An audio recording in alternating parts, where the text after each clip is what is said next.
अस्सलाम वालेकुम। सवाल के साथ मैं हूं अंबर शम्सी। आप सबको प्रोग्राम में बहुत बहुत खुशामदीद। आज प्रोग्राम में बात करेंगे शहबाज शरीफ साहब पर मुसलसल जो इल्ज़ामात लगाए जा रहे हैं शहजाद अकबर की तरफ से। आज शिबली फराज साहब ने भी एक बात की कि करप्शन का वायरस, उसका एक ही एंटीडोट की बात की थी, उस पर भी सवाल करेंगे। इसके अलावा कोरोना पे जो पॉलिसी है और जो इल्ज़ाम का एक्सचेंज जो होता रहता है, आज दोबारा से नज़र आया था। खुर्रम शेर जमान साहब फिर आज मुतहरक थे, उन्होंने भी कुछ ऐसी बातें की थी, उनसे भी उसके हवाले से भी पूछा जाएगा।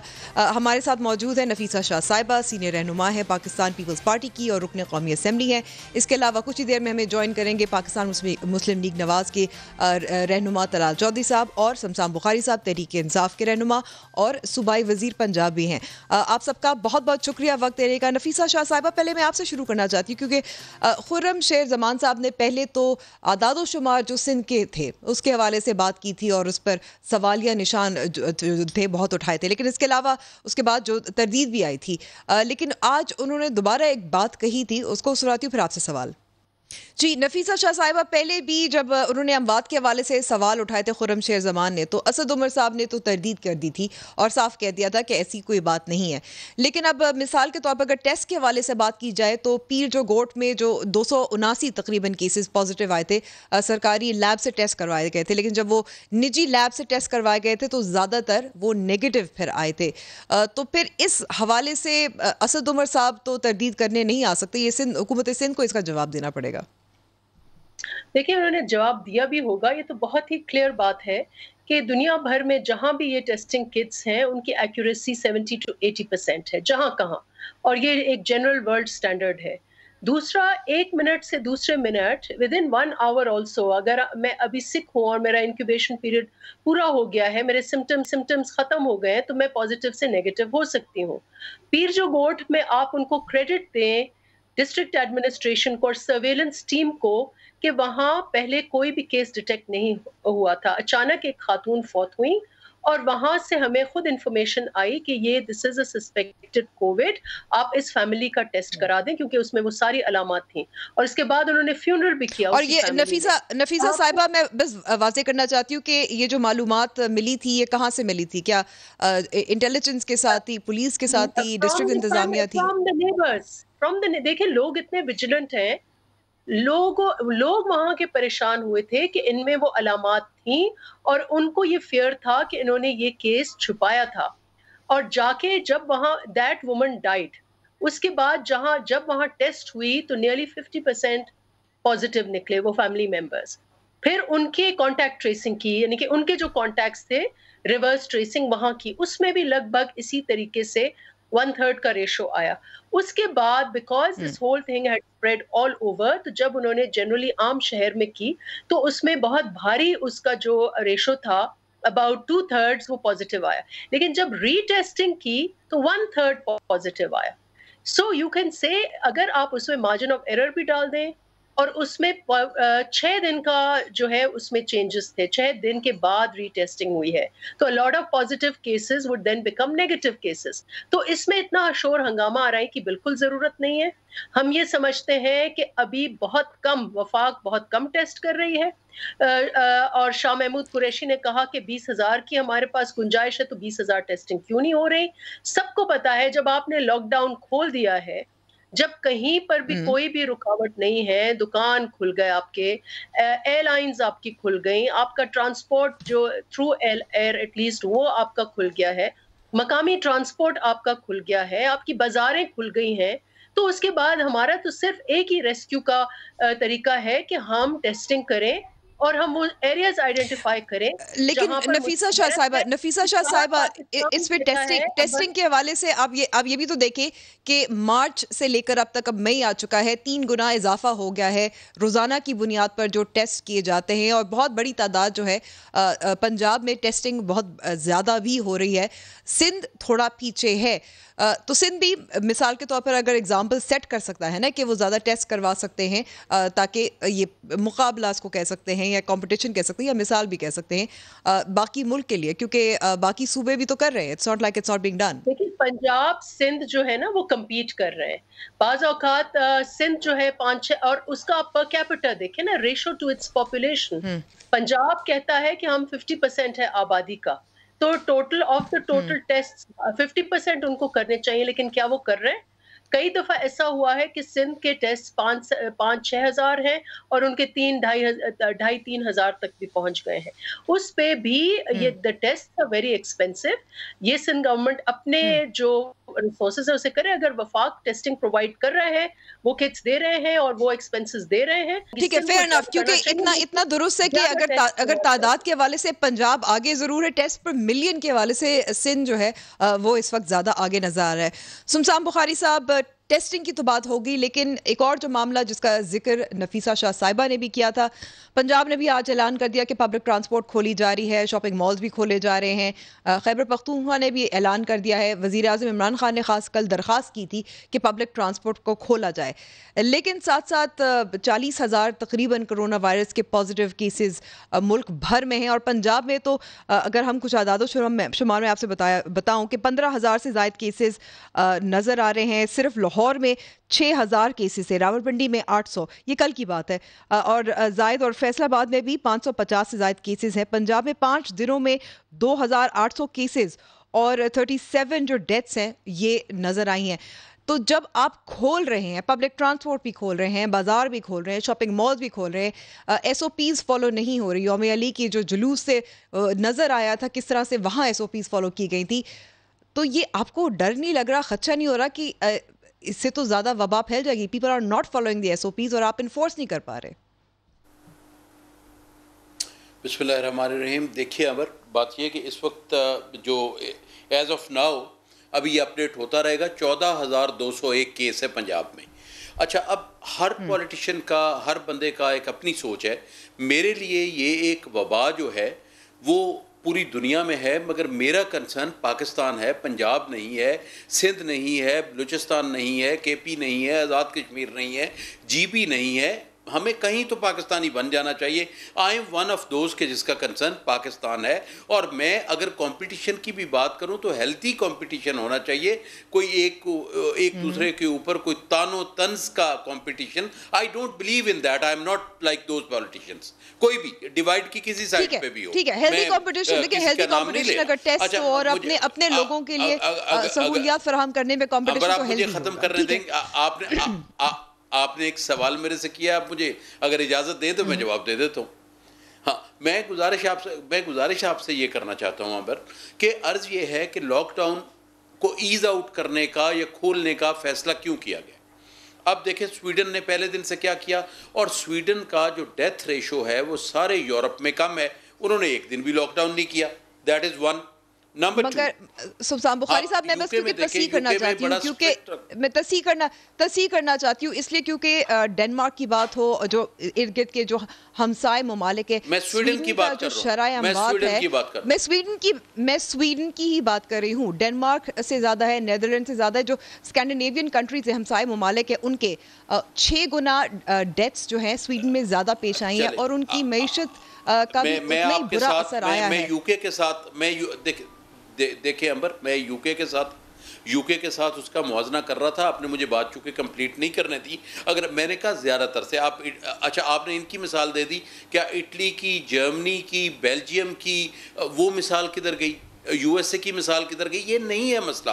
मसला ये है कि हर मुल्क का एक अपना तरीक़ाकार है। वबा आलमी है, अल्लाह ताला इससे पनाह दे। और एक चीज़ मैं आपको बता दूं, कभी उम्मीद का दामन किससे नहीं छुड़ाना चाहिए जब तक वैक्सीन नहीं आती।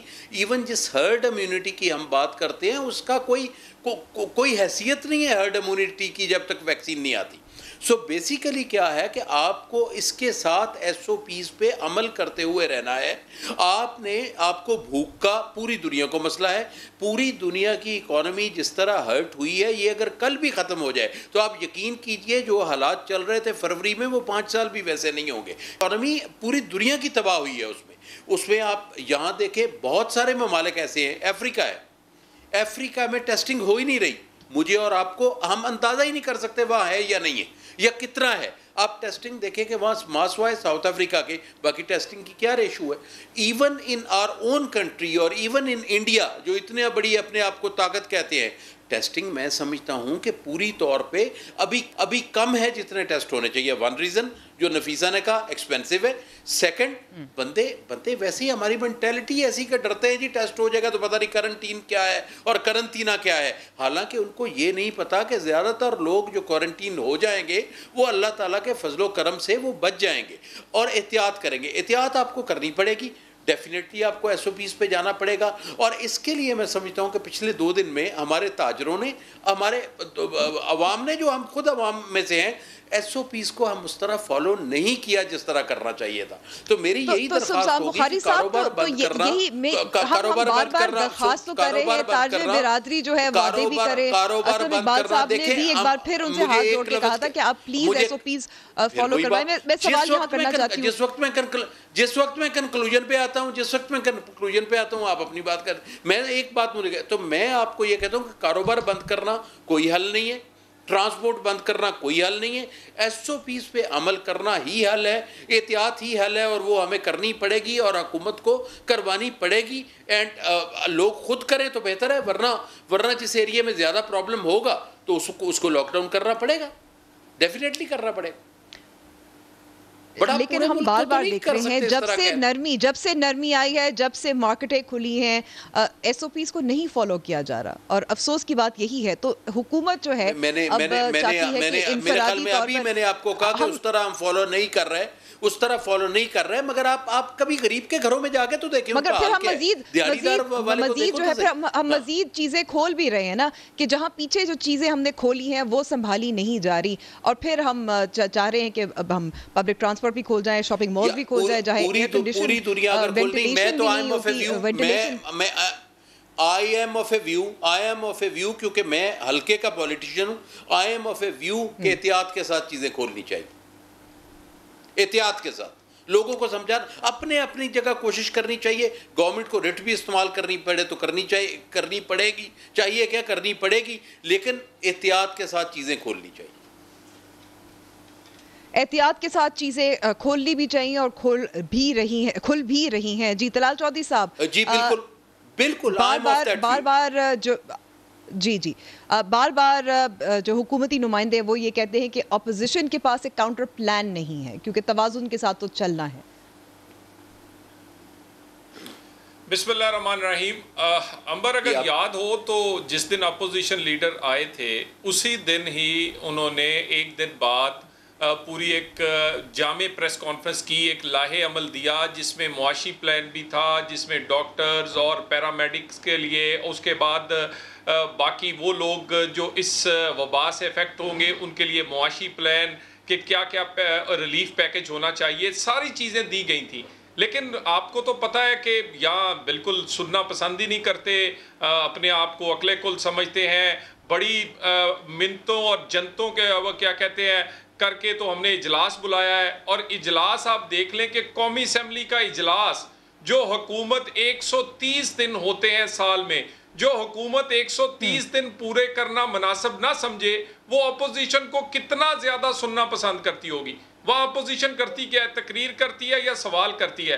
ठीक है, इमरान खान साहब नहीं तशरीफ ला सकते पार्लियामेंट में, वो मसरूफ है, मगर उसमें वो इजलास भी बुलाना पसंद नहीं करते जहां पर यानी कि कलेक्टिव विजडम के तौर पर वहाँ चीज़ें सामने आती। उसके बाद अगर हमने इनसे पूछ लिया, गलती कर दी कि हुकूमत की स्ट्रेटजी क्या है, तो इन्होंने स्ट्रेटजी बयान कर दी पिछले 2 दिन की प्रेस कॉन्फ्रेंसों में। इन्होंने क्या स्ट्रेटजी ये है कि अपोजिशन लीडर के खिलाफ हम रेफरेंस लेके आ रहे हैं, प्राइम मिनिस्टर जो साबिक 2 हैं, एक सदर है, उनके खिलाफ रेफरेंस लेकर आ रहे हैं, ये हम फलाने को पकड़ लेंगे, फलाने को छोड़ देंगे। इनका एक वजीर रेलवे जो है वो बैठ के कहते हैं कि ईद के बाद झाड़ू फेर देंगे, ये इनकी स्ट्रेटजी है। बिल्कुल, इस पे भी बात करेंगे। मैं इस टॉपिक पे जरा देर बाद आती हूँ। तलाल साहब, मैं चाहती हूँ कि इस टॉपिक पे भी हम बात करेंगे और पूरी तफसील से बात करेंगे।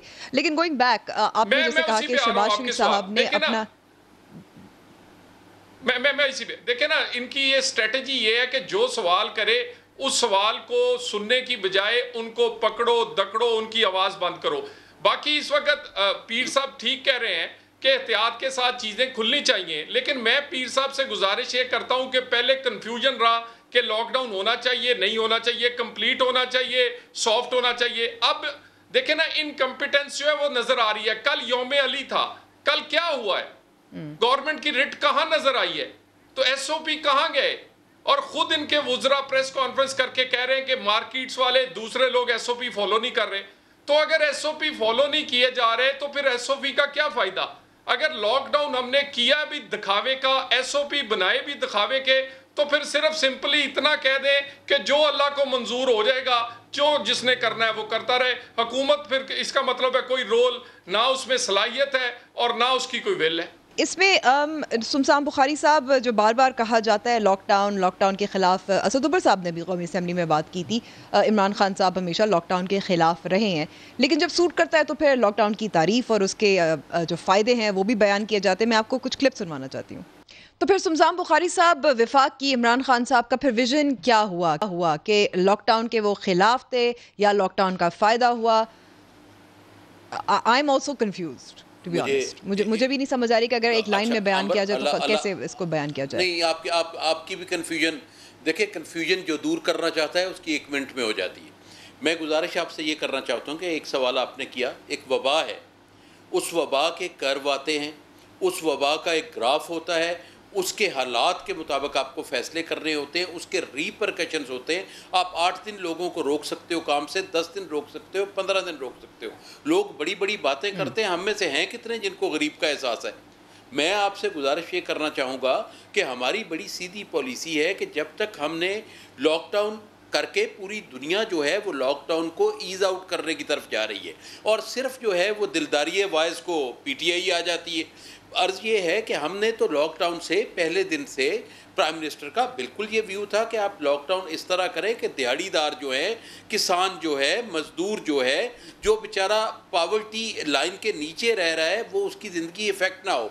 उसके बाद हमारे केसेस जो हैं, अल्लाह ताला भी महफूज रखे, मैं बड़ी बात नहीं करना चाहता, ना मुझे बढ़ के मारने की आदत है, अल्लाह ताला महफूज रखे और अपने हबीब के सदके हम पे करम करे कि हमें उस नुकसान का ना उठाना पड़े जिस तरह नुकसान और कई मुल्कों में हुआ है। इसका मतलब ये है कि हमें अपने हालात के मुताबिक फ़ैसले करने हैं।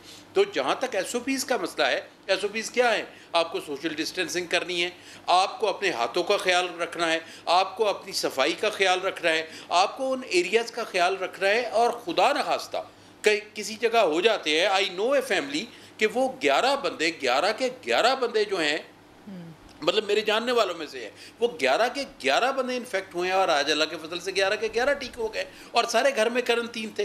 तो अर्ज़ ये है कि आपने उस तरह कर रहे हैं, कुछ चीज़ें अफोर्ड कर सकती, कुछ लोग अफोर्ड कर सकते हैं बग़ैर काम के रहना, कुछ नहीं अफोर्ड कर सकते। आपने मैसेज की बात करनी है, आपने उस तरह जाना है। और दूसरा, इस पर सियासत वगैरह, सियासत बराए सियासत नहीं करनी। तलाल साहब अभी फरमा रहे थे, मैं तलाल साहब को, खैर मैं तो उनको एड्रेस नहीं करता इस तरह डायरेक्ट, मैं आपको कहता हूँ उनके सवालों का जवाब जो उन्होंने मुझे कहा। मुझे आप ये बताएं कि अपोजिशन लीडर ने आके तकरीर तो की, बकौल उनके जामिया प्लान दिया। अभी 3 दिन चलो खान साहब मसरूफ़ थे, अपोजिशन लीडर साहब, इनकी ख्वाहिश पे इजलास आया था, ये क्यों तशरीफ़ नहीं लाए? इनको तशरीफ़ लाना चाहिए था। बात ये है कि चले अगर इसी सवाल को एक मिनट यही सवाल आपसे मैं पूछूं। अंबर, आप मेरी बात नहीं सुनेंगी तो मुनासिब नहीं होगा। 1 मिनट, इन्होंने कहा केसेस, जिन रेफरेंसेस की बात हो रही है, क्या वो रेफरेंसेस पिछले 3 दिन में बने? क्या वो रेफरेंसेस का जो मवाद है वो तब आया है जब से कोविड शुरू हुआ है? खुदा को माने, सारी चीजें साथ साथ चलनी है। अगर कोई इंडिविजुअल, मैंने जैसे कहा तलाल साहब को भी इस मौजू पर बात करने से अभी रोका था, क्योंकि इस पे भी हम तफसील से बात करेंगे, क्योंकि आज 2 दिन से प्रेस कॉन्फ्रेंस हो रही है। मैंने उनको कह दिया ठीक है, because I stopped him as well. मगर देखिए, अगर आप शहबाज शरीफ साहब के हवाले से बात करते हैं, और बिल्कुल दुरुस्त बात है कि अगर नवाज लीग ने रिक्वेजिशन किया था अपोजिशन लीडर का वहां होना अच्छा होता, अगर वीडियो लिंक के जरिए ही कर लेते, क्योंकि वो कैंसर सर्वाइवर है। लेकिन कैंसर सर्वाइवर है, चले आप ये भी मान लें कैंसर सर्वाइवर हैं, वो रिस्क नहीं लेना चाहते, वीडियो लिंक के जरिए किसी तरह एक इंतजाम हो सकता था। लेकिन सुमसान बुखारी साहब, तलाल साहब का एक नुक्ता दुरुस्त है, इमरान खान साहब तो पार्लियामेंट को अहमियत नहीं देते। नहीं, ये आप कह रही है ना, हम कैसे कहते हैं कि अहमियत नहीं देते? How many times has he come to parliament? पिछले 5 साल का रिकॉर्ड निकालें, आप 5 साल का रिकॉर्ड निकालें। देखिए मैं पार्लियामेंट में पार्लियामेंट में हम रहे हैं, हमें पता है कि इसकी क्या हाजिरी होती है। चले अब मैं सूबे में हूँ, मैं नेशनल में रहा हूँ जाके, ज़रा आप 5 साल का रिकॉर्ड करें और पता करें कि मियां नवाज शरीफ साहब कितनी दफ़ा तशरीफ लाए वहाँ। तब ये कहते थे कि वज़ीर आज़म बहुत मसरूफ़ होता है, याद कीजिए वो तकारीर, वज़ीर आज़म बहुत मसरूफ़ होता है। तो आप समझते हैं कि जो मियां नवाज शरीफ की मसरूफियत गलत थी, क्या इमरान खान साहब की भी मसरूफियत जो है वो ज़्यादा अहम है, पार्लियामेंट से ज़्यादा अहम है? और ये वज़ीर आज़म इमरान खान ने तो वादा किया था कि वो क्वेश्चन आर करेंगे। 2 साल गुजर गए हैं, वो क्वेश्चन आर हमने अभी तक देखा नहीं है। वहाँ यूके की पार्लियामेंट की मिसालें देते हैं कि वर्चुअल पार्लियामेंट हो रही है, लेकिन बोरिस जॉनसन हर हफ्ते क्वेश्चन आर भी कर रहे हैं, चाहे वर्चुअली ही कर रहे हैं। आपको पता है कि जिसका बिजनेस होता है उनके तो question are, sir question are. Imran Khan, Nawaz Sharif ने तो वादा नहीं किया था ना क्वेश्चन आर करेंगे, इमरान खान साहब ने तो किया था ना। कि आप लोगों के पास तो बड़े बड़े रिसर्चर होते हैं, हम तो पेंडू लोग हैं, आपको वेस्टमिनिस्टर का सिस्टम ही नहीं पता। फिर वो तो ऑनगोइंग होती है। मैं ये कह रही हूँ, इमरान खान साहब ने वादा किया था कि क्वेश्चन आर करेंगे। क्वेश्चन जो होता है उसका जवाब नहीं आता, किसी को भी डेजिग्नेट कर सकता है प्राइम मिनिस्टर। नहीं, वजीर आज़म इमरान खान ने खुद वादा किया था। ठीक है, नफीसा शाह साहिबा की तरफ जाती हूँ, विच इज ऑनलाइन। मैं आपकी तरफ भी आऊंगी। नफीसा शाह साहिबा, कौमी असेंबली की आप रुकन भी हैं, रुकन भी हैं। ने 3 दफा कहा कि मैं हर हफ्ते क्वेश्चंस का जवाब दूंगा, और रूल्स चेंज हुए, उसके बावजूद एक दिन भी नहीं आए। और इतने अहम इश्यूज हैं, Covid, people are comparing it to world war 3। इससे पहले कश्मीर का इतना इशू आया, लोगों ने कहा आपने कश्मीर जो है उसके ऊपर समझौता कर दिया, उस वक्त नहीं आए, इस वक्त नहीं आए, मईशत के ऊपर नहीं आए, कब वो आए हैं?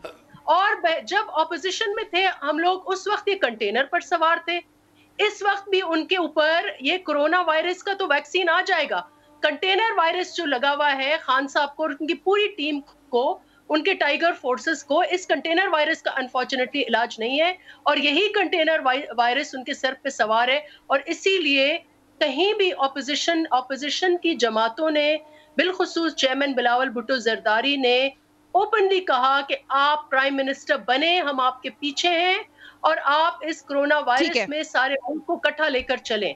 लेकिन वो दिन और आज ठीक है, नफीसा साहिबा आपका मौक़िफ़ सामने आ गया। तलाल साहब, सुमसान बुखारी साहब की एक बात दुरुस्त है कि मियां नवाज शरीफ भी उतने ही पार्लियामेंट जाते थे, उतना ही कौमी असेंबली जाते थे जितना इमरान खान साहब जा रहे हैं। मैं उन पे एतराज नहीं कर रहा जी, आप ये पूछिए उसको, ये कहते क्या था कि क्या जी बहुत ज्यादा बात ये है अंबर, बात ये है कि चले ठीक है, हमने तो वादा नहीं किया था कि क्वेश्चन आर होगा, हमने तो नहीं कहा था मैं साइकिल पे आया करूंगा। चले साइकिल ना सही, मर्सिडीज पे आए तो सही, क्वेश्चन आर नहीं महीने में एक दफा आ जाए, चले वो भी नहीं। अंबर एक गुजारिश ये है, आपको आजकल एक बड़ा मशहूर एक वो लतीफा चल रहा है, वो कोई सबने हमने दुनिया से चले जाना है, वो कोई यूथिया या पीटीआई का बंदा फौत हो गया तो फरिश्ते ने पूछा आपने क्या किया, उसने कहा पीपल्स पार्टी और नून ने क्या किया था। ओ भाई आपने जवाब देना है, आपके बारी है इस वक्त जवाब देने की। हर वक्त पीपल्स पार्टी नून, आप अपने कामों का जवाब दें, आपने अपना हिसाब देना है। आप वादे करके आए हैं, हमने वादे नहीं किए थे। मैं वर्चुअली गालियां निकालते थे पीपल्स पार्टी को, वर्चुअली गालियां। मैं गुजारिश है कि मुझे ये बता दें, और उसके बाद 130 दिन की पार्लियामेंट के होते हैं, और ये कई दहाइयों के बाद ये ऐसी पार्लियामेंट होगी जिसके 130 दिन पूरे नहीं होंगे। शायद मुशर्रफ दौर में इस तरह का हुआ हो, यानी जो पार्लियामेंट के दिन पूरे नहीं कर सकते, वो प्राइम मिनिस्टर कितनी अहमियत देता होगा उस पार्लियामेंट को।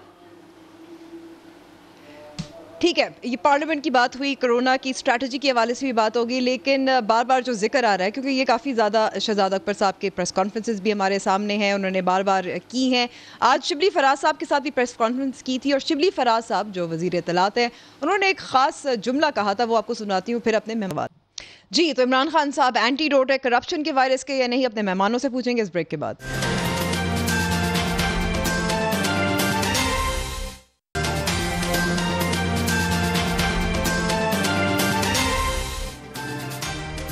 प्रोग्राम में एक बार फिर खुश आमदीद। तलाल चौधरी साहब, अब कुछ बात करते हैं शहजाद अकबर साहब जो मुसलसल 2 दिन से प्रेस कॉन्फ्रेंसेस कर रहे हैं, इल्ज़ामात भी लगा रहे हैं। अब वो जो जिस किस्म का सबूत कहते हैं वो तो कहते हैं कि किक पैक्स जो हैं उसका पैसा, उसका मनी ट्रेल जो है वो उसका सामने रख रहे हैं। बार बार कहते हैं कि जैसे मंजूर पापड़ वाला था जो बैरून मुल्क से शहबाज शरीफ को पैसे भिजवाता भी था और मगर वो पाकिस्तान से कभी बाहर नहीं गया था। फिर महर निसार अहमद का भी वो जिक्र करते हैं कि वो वज़ीर आला सेक्रेटेरिएट में 2009 में पॉलिटिकल डायरेक्टर भी थे और इसके अलावा उन्होंने कैश बॉयज़ का भी जिक्र किया, मसरूर अनवर, शोएब कमर का नाम लिया। फिर उन्होंने 32 कागजी कंपनियों की बात की जिस तरह से पैसे मुंतकिल किए गए, फ्रंट कंपनीज भी थी। आज भी पाकिस्तान मुशर्रफ नवाज़ के रहनुमाओं ने प्रेस कॉन्फ्रेंस भी की, लेकिन इन जो इल्ज़ामात का जो ठोस जवाबात होने चाहिए वो नज़र नहीं आ रहे थे। ज़्यादातर इल्ज़ामात थे इमरान खान साहब पे और शहजाद अकबर पे, क्योंकि अगर ये मीडिया ट्रायल है तो फिर मीडिया पे इसके जवाब आएंगे, आप अदालत का तो इंतज़ार नहीं कर सकते। देखिए अमर, मैं इसको ये 22वीं प्रेस कॉन्फ्रेंस थी शहजाद अकबर साहब की। शहजाद अकबर साहब इससे पहले शरीफ फैमिली और नून लीग के मतलब 21 प्रेस कॉन्फ्रेंसें कर चुके हैं। साफ पानी हो, आशियाना हो, इसी तरह वो 35 कंपनियों की बात हो, ये सारी प्रेस कॉन्फ्रेंस है और इसी तरह की राम लैला की कहानियां ये सुना चुके हैं। और उसके बाद आशियाना हो या साफ पानी हो, उसका जब जमानतों के केस चले तो हाई कोर्ट ने जो उसका तफसीली फैसला लिखा वो काबिल शर्म है, नैब के लिए भी और शहजाद अकबर के लिए भी। इसके अलावा ये सारी की सारी वो चीज़ें हैं जिसको दोहराते हैं, जो उनके डिक्लेयर्ड अकाउंट्स हैं, जो उनकी वेल्थ टैक्स, इनकम टैक्स की स्टेटमेंट्स और एसेट फॉर्म जो कि वो दे चुके हैं, उनके अंदर दिया गया है कि कौन सा मेरा अकाउंट है, कौन सी ट्रांजैक्शंस हैं। वो सारी चीज़ें ऑलरेडी ऑडिटेड हैं और बल्कि ऑडिट भी इनकी हुकूमत ने किया है। अगली बात, हमने इससे पहले हद तक के इज्जत के, क्योंकि हम अपनी इज्जत को समझते हैं कि हमारी कोई इज्जत है, हम पर तो कभी इन्होंने हद तक के इज्जत का दावा नहीं किया, लेकिन हमने किए हैं। 2 इमरान खान पे इसी तरह के झूठे इल्जामों पर चल रहा है शहबाज शरीफ साहब के लाहौर में, और एक यूके में चल रहा है, यूके में भी चल रहा है, लेकिन तीनों वो तो डेली मेल वाले हैं। क्योंकि शहजाद अकबर साहब तो ये भी पूछते हैं कि जो मेरे खिलाफ हद तक के इज्जत का केस करना था, मुकदमा चलना था, कार्रवाई करनी थी, वो कहाँ है? देखिए बिल्कुल, अब वो थोड़ा सा आराम से, यूके में कुछ कवानीन, कुछ तरीकाकार है। इन्होंने 3 प्रेस कॉन्फ्रेंसें की थी, अगर आपको याद होगा, कि आज के दिन तक ये दावा, वहां पर केस कर क्यों नहीं रहे, वहां पर अखबार और उसके लिखने वाले पर केस किया जा चुका है। तफसीलात में ये साहब भी आ जाएंगे, फिक्र ना करें। बाकी ये रही बात, ये एक मीडिया ट्रायल है, और ये ट्रायल होता क्यों है? जिस दिन इनसे आटा चीनी का पूछ लो, एक नई प्रेस कॉन्फ्रेंस कर देंगे। जिस दिन इनको दवाइयों का स्कैंडल का पूछ दो, दूसरी प्रेस कॉन्फ्रेंस कर देंगे। इनसे पूछ लिया जाए कि क्या बना वो पेशावर मेट्रो का, उस पर भी किसी दिन एक प्रेस कॉन्फ्रेंस कर दे, छोटी सी बता दें उन। तो ये सारी चीजें, और खुसूसन कोरोना की स्ट्रेटजी पर बात करने, क्योंकि अपोजिशन ने प्रेशर डाला, कोरोना की स्ट्रेटजी इनसे मांगी, इनके पास यही स्ट्रेटजी है, पकड़ो। चले उस पे तो चाहे आपको इत्मीनान हुआ ना हो, तसल्ली हुई ना हो, चले असद उमर साहब ने कौमी असेंबली में स्ट्रेटजी तो बता दी, वो तो सब दुरुस्त है। लेकिन इसी मौजू पर रहते हुए सुमसान बुखारी साहब, शहजाद अकबर साहब की एक पुरानी प्रेस कॉन्फ्रेंस है, वो मैं आपको सुनवाती हूँ, फिर आपसे सवाल। सुमसान बुखारी साहब, शहजाद अकबर साहब फिर से मुतहरक है, लेकिन ये जो प्रेस कॉन्फ्रेंस है, जो क्लिप सुनवाए, ये 12 नवंबर 2018 का है। 700 अरब रुपए की बात की, और उनका जो तैनात इसलिए किया गया था कि बैरून मुल्क से वो लूटी हुई दौलत वापस लाएंगे। तो ये जो 700 अरब की बात कर रहे हैं, इनमें से कितने रिकवर हुए? विदाउट बीइंग पर्सनल, कोरोना पे तो असद उमर साहब ने एक्सटेंसिवली वो बता दिया, शाह महमूद साहब ने बता दिया, प्राइम मिनिस्टर, बिल्कुल जैसे मैंने कहा था वैसे ही है, वज़ीर आला बता रहे हैं, सारे बता रहे हैं। आपने कहा है, लेकिन मुझे भी तो कहना है ना, मुझे एक इल्ज़ाम हम पे है तो उसका जवाब तो देना है ना। अब शहजाद अकबर साहब का, अभी मेरा भाई है, इन्होंने फरमाया कि उनका भी तफसीलात में आ जाएगा। मैंने जेंटलमैन इज़ चैलेंजिंग कि मेरे पे करो, अगर मैंने गलत कहा है तो तफसीलात में क्यों आएगा, डायरेक्ट आना चाहिए। कि वो तो कह रहे हैं कि मेरे पे आके करो वहाँ पे। नंबर 2, आप मुझे ये बताएं कि अगर एक अखबार पे बकौल PMLN के कि देर लगती है कुछ करने में, तो बाकी चीज़ें भी केस को बिल्ड करने में, केस की शवाहिद इकट्ठे करने में, एविडेंस इकट्ठे करने में, ये पहली दफ़ा हुआ है। ये फ्रीडम ऑफ इंफॉर्मेशन जो है या राइट टू द इंफॉर्मेशन जो है, वो आवाम का हक है कि आवाम को पता लगे क्या है। एवन फील्ड्स में जहाँ पे आप देखिए हमारी जायदाद नहीं है, हमारी पाकिस्तान में भी जायदाद नहीं है, हमारी बाहर भी जायदाद नहीं है, वो सारी की सारी चीज़ें कॉन्ट्राडिक्ट हुई। यहाँ तक कहा गया कि साबिक वज़ीर आज़म साहब के साहबजादे तो पाकिस्तानी नेशनली नहीं है। अगर नहीं कहा गया इनकी अपनी प्रेस कॉन्फ्रेंसेस में, तो आप मुझे बताइए। बात यह है कि प्रोसिक्यूशन का काम है केस को बिल्ड करना, शवाहिद देने और अदालतों में भेजने। अदालतें जो फैसला करेंगी इन्हें भी तस्लीम होना चाहिए, हमें भी तस्लीम होना चाहिए।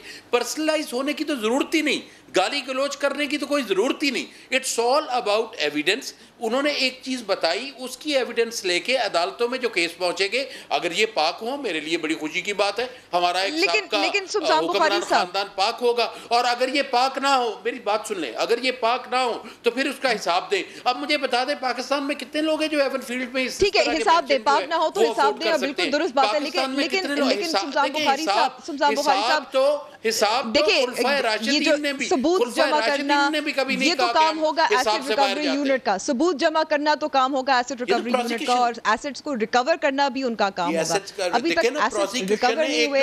ऐसा लगता है कि बार-बार उनका जो एक बुनियादी मकसद है वो प्रेस कॉन्फ्रेंसेस करना है। मैं सवाल अपना खत्म करूं, क्योंकि ऐसा लगता है कि उनके यूनिट पे खर्च ज्यादा हुए हैं। प्रेस कॉन्फ्रेंस देखिए, मेरी बात सुने जरा। बिल्कुल, और मैं उससे सवाल कर रही हूँ, मैं आपसे जो सवाल कर रही हूँ वो तो पूरा सुनिए, वो तो पूरा सुनिए। उसमें एक समझ नहीं, आपने मेरी बात, वो मैंने सवाल उनसे कर लिया था, एंड बिल्कुल जायज है। सवाल तो मेरा सुन लेना। सवाल मेरा ये है कि आइडेंटिफिकेशन करना और प्रोसिक्यूशन लेके आए और प्रेस कॉन्फ्रेंसेस करना, फिर अदालत जो फैसला करे इनको भी मंजूर हो, हमें मंजूर हो। नहीं, वो अदालत तो नहीं जा रहे ना, वो प्रेस कॉन्फ्रेंसेस कर देते हैं। मैं अदालत जाएंगे ना जब वो चीजें लोगों को नहीं बताना है कि क्या हुआ क्या नहीं। अच्छा, एक और यहाँ पे सवाल पैदा होता है कि 700 अरब वापस नहीं चले, उसका जवाब नहीं मिल सकता। लेकिन साथ साथ सेनेट में पूछा गया था कि इस यूनिट पे कितने खर्च हुए हैं, तो ये मालूम हुआ था कि 1.5 करोड़ रुपए खर्च हुए हैं इनके मुख्तलिफ बैरून मुल्क ट्रिप्स पर, और अभी तक ना रिकवरी हुई है। प्रेस कॉन्फ्रेंसेज बार बार हो रही है, वो केसेस भी नहीं हो रहे।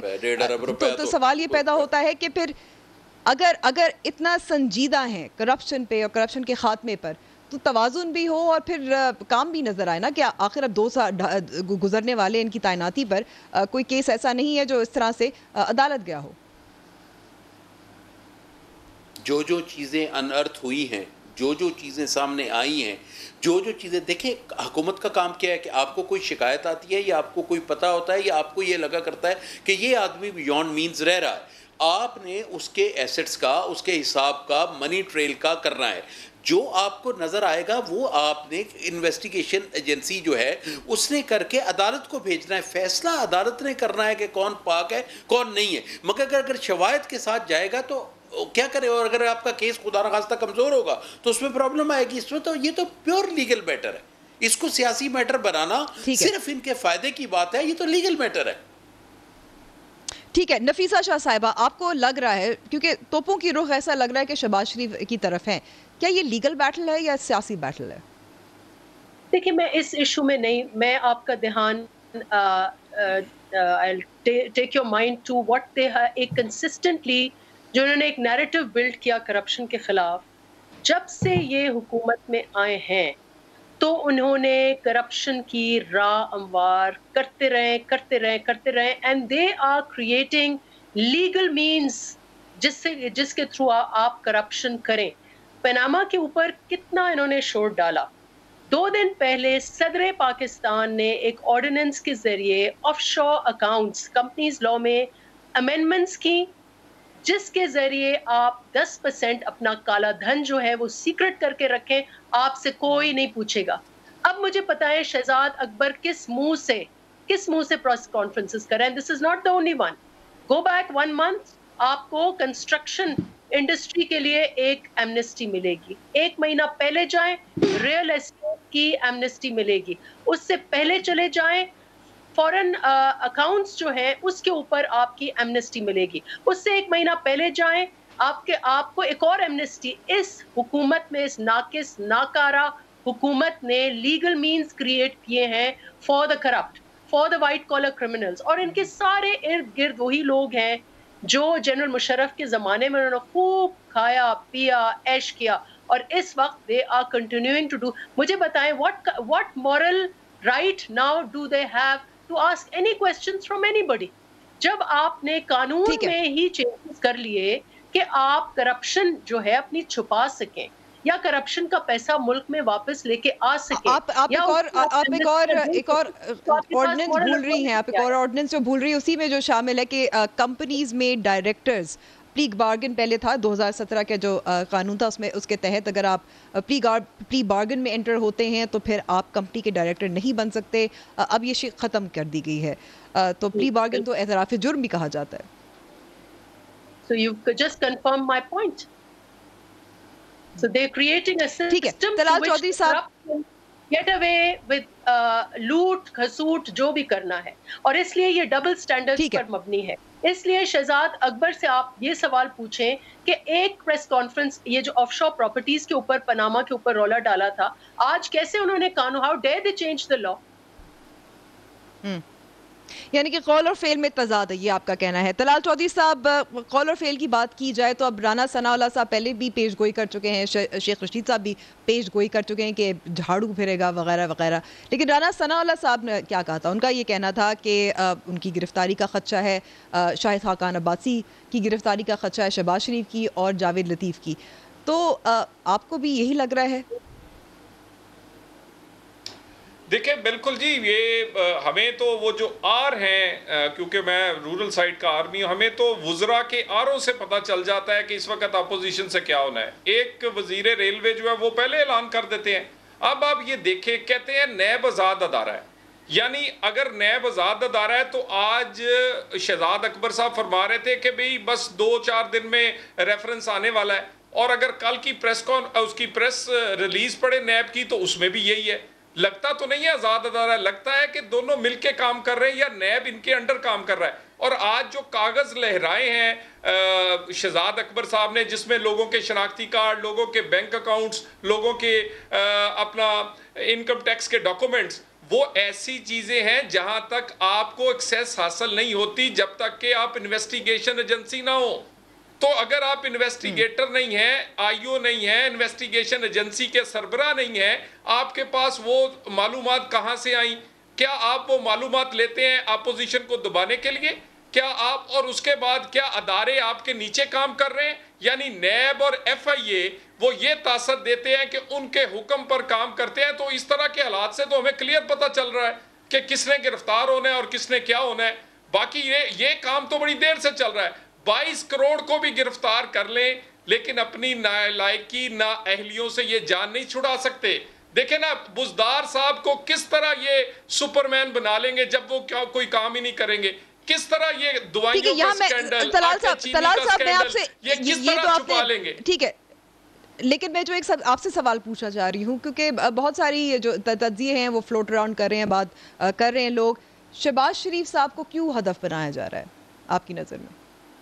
देखें, शहबाज शरीफ साहब को बड़ा क्लियर है, जब वो लग रहा है कि कोई हाउस में से अगर दिल्ली की हवा चलती है, अगर पंजाब में हवा चले तो ये पंजाब के अपोजिशन लीडर को पकड़ लेते हैं, और कभी अपने इत्तेहादी जो कि चॉइस साहिबान हैं उनको भी नोटिस भेज देते हैं। उन्होंने रिट की है अदालत आलिया में कि ये सारी इंजीनियरिंग, पॉलिटिकल इंजीनियरिंग हो रही है। ये इनके इत्तेहादिये जो काफ लीग के सरबराह हैं वो कह रहे हैं। सो ये सारी की सारी नैब जो है ये पॉलिटिकल इंजीनियरिंग ही है, और ये इंजीनियरिंग जो है इसी से ही ये हुकूमत वजूद में आई है और इसी से ये चल रही है। ना ये चल सकती थी, ना वजूद में आ सकती थी अगर नैब ना होता तो।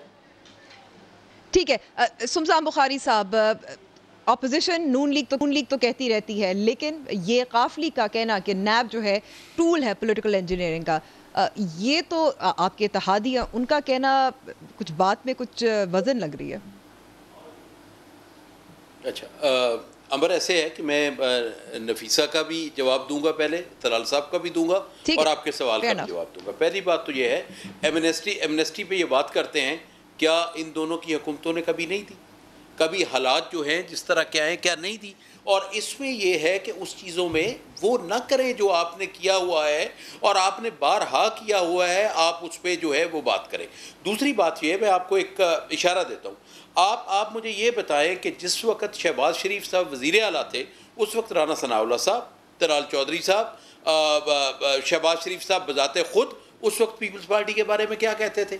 अब दोस्ती कहाँ से आ गई? इसका मतलब है कोई चीज़ तो मुश्तरक है ना जिससे दोस्ती हो गई, जिससे करके।